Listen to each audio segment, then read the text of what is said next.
Welcome to Spiedel's California Minute. I'm your host, Catherine Zidane. This week we're covering some issues that an LLC may face when it elects to be treated as an S corporation and what the best course of action is. Solve complex tax problems with Spiedel's Analysis and Explanation of California Taxes Reference Manual. The 2024 edition is available for pre-sale, and you can choose a printed copy, online access, or both. Get details on this essential resource at caltax.com under Publications.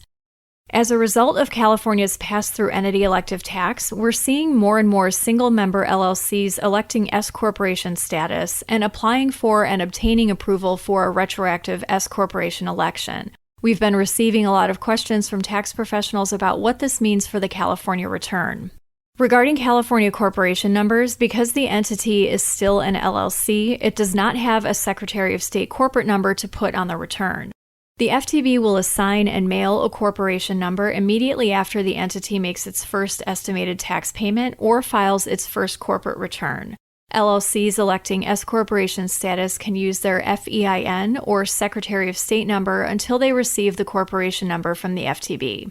One question that arises concerns what happens when the S corporation election is granted retroactively after the LLC has already paid its $800 annual tax and the LLC estimated fee. How can the entity make sure that the previously paid annual tax and fee are properly credited?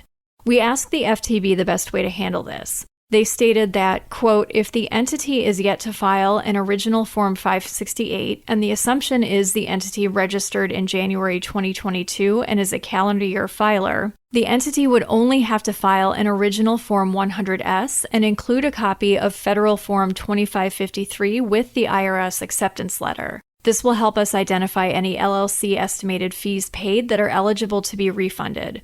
Once the Form 100S is processed, the refund will be issued as appropriate, end quote. If the entity is liable for the $800 annual tax or minimum franchise tax or S corporation net income tax, the FTB will apply the $800 annual tax and any fee previously paid by the LLC to the S corporation's account.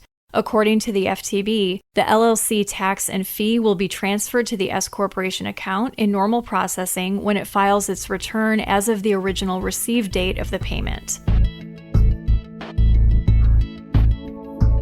Entities formed after June 15th of the tax year are not required to make a June 15th prepayment for pass-through entity tax purposes.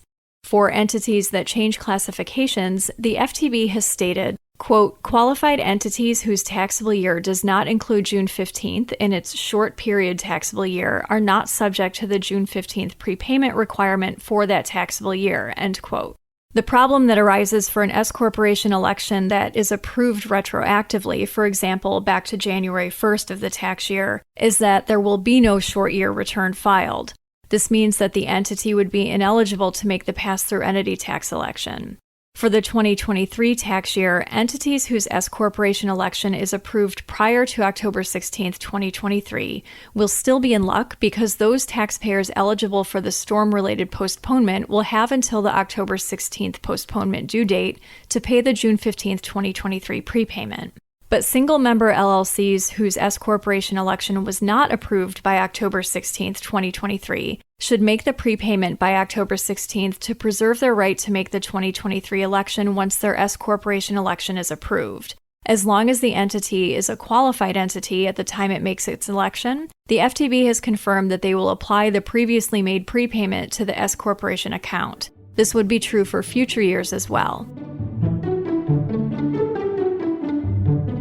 We covered this topic in greater detail in the October issue of Spiedel's California Tax Letter. For information on subscribing to this monthly newsletter, go to caltax.com and click Publications. That's all for this week. Join us next time for another episode of Spiedel's California Minute.